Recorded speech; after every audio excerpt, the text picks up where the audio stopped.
నమస్తే ఫ్రెండ్స్. ఈరోజు మేస్త్రి కిటికీల మీదకి 14 బిల్లలు పోయాలరా అన్నాడు. మేస్త్రి పొయ్యమనుడు ఏంద్ర అయ్యా, నువ్వు ఓన్ వర్కులు చేయట్లేదా, నువ్వేగా మేస్త్రి అంటారేమో. మనోడు వర్కులో ఒకప్పుడు ఊపందుకొని, ఒకప్పుడు అంటే మనం చెడ్డీలు వేసుకుని రోడ్లు తిరిగే టైంలో అనమాట. ఊపందుకోవడం అంటే అట్లాంటి ఊపందుకోవడం కాదండి బాబు. ఉన్న ఊరు పొరుగు ఊరు అని కాదు, ఎన్ని ఇళ్ళు కట్టాడో లెక్క లేదు. ఇంకా మనోడి చేతి కింద ఎప్పుడు 20 మంది జనాలు కలకలు ఆడుతూ ఉండేవాళ్ళు. ప్రస్తుతం అప్పట్లోనే మేస్త్రీలు కొంచెం దెబ్బేసి వర్క్లో కొంచెం లాస్ వచ్చి ఇంతకన్నా పని చేసుకోవడం అంటే వేరే ఏదైనా చూసుకోవడం మ్యాటర్ అని రియల్ ఎస్టేట్లో సెటిల్ అయ్యాడు. ఇలాంటి వర్క్లో ఉంటే మళ్ళీ కప్పు చెప్తాడనమాట. వర్క్ లేకపోవడం ఏంటారు అయ్యా అంటారేమో. ఏం చెప్తామన్నా మా టాపీ వాళ్ళ బాధలు. కొత్త పనులన్నా ఏమన్నా మొదలు పెడదామా అని పంతులు గారి దగ్గరికి వెళ్తే ముహూర్తాలు ఏం లేవు, 2 నెలల దాకా అనుకుంటారా అన్నాడు. పోనీ మన చంద్రాన్ని ఎక్కడమే ఇసుక ఫ్రీ అన్నాడు.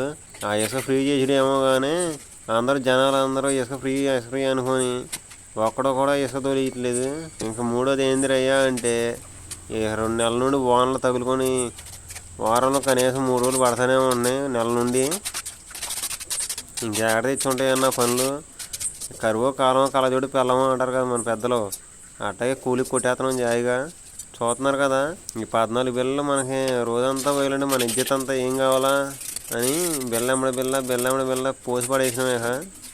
బిళ్ళలు పోసిడేమో కానన్నా సువ్వలు బెండి తీసేపాటికి మా బెండి తిరిగింది. ఎట్టున్నాయి అయ్యా అంటే, ఒక శివరేమో తూర్పు చూస్తే మరో శివరేమో పనవడం చూస్తున్నాయి అనమాట. వాటన్నిటిని సవర్గా కొట్టి పటాపటా పోసేసి బెల్లని పోసాం అన్న. మన వీడియో మీకు ఎక్కడ ఫన్నీగా అనిపించినా, ఇంకా ఇన్ఫర్మేటివ్గా ఎక్కడ అనిపించినా కూడా వీడియో మొత్తం మీద తప్పకుండా ఒక లైక్ అయితే చేయండి అన్న. మన వీడియోస్ని చాలామంది చూస్తున్నారు కానీ లైక్ చేయట్లేదు. లైక్ చేయండి అన్న. కొత్త క్రియేటర్స్ని ఎంకరేజ్ చేయండి అన్న. ఈ వీడియో మొత్తం చూసినాక మీరు చెప్పే డైలాగ్ ఏందో చెప్పనా, వాడు తస్తాను బోర్డు ఈ మాత్రం బిళ్ళల పోయినకి మేస్త్రి కావాలా, మనమే పోసేయలేమా అనిపిస్తుంది. అంత సింపుల్గా పోసేసినాం అనమాట. మనం మధ్యాహ్నం కల్లా మొత్తం కంప్లీట్ చేసాం. 14 బిళ్ళల్లో స్పీడ్గా చేసామని ఏదో ఉదరపదరగా దులుపుకొని పోయాము అనుకోమాకండి. ఎందుకని అంటున్నానంటే, కొంతమంది అంటారు స్పీడ్గా ఉంటే వర్క్ నీట్గా ఉండదు, నీట్గా ఉంటే స్పీడ్గా ఉండదు అని అంటారు. మనతో అట్లా ఉండదు. నీట్గా ఉండాలి, అట్ ద సేమ్ టైం ఫాస్ట్గా కూడా ఉండాలి.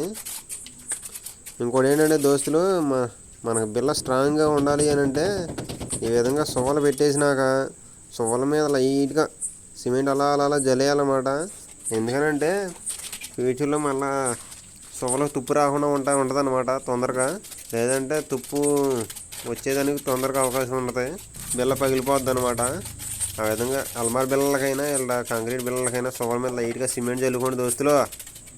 సిమెంట్ జల్లుకున్నాక పైన ఇంకొక లేయర్ వేసి బాగా పిక్క అనేది లేకుండా పక్కన బెద్దలు కూడా కనపడకుండా బాగా కూర్చి సరి చేయాలన్నమాట. సరి చేసి అలా పైన సిమెంట్ జల్లేసేసి నీట్గా పాము వేయాలన్నమాట. టాపీతోటి పాము వేసి ఇంకేముంది, బిళ్ళ రెడీ అయినట్టే.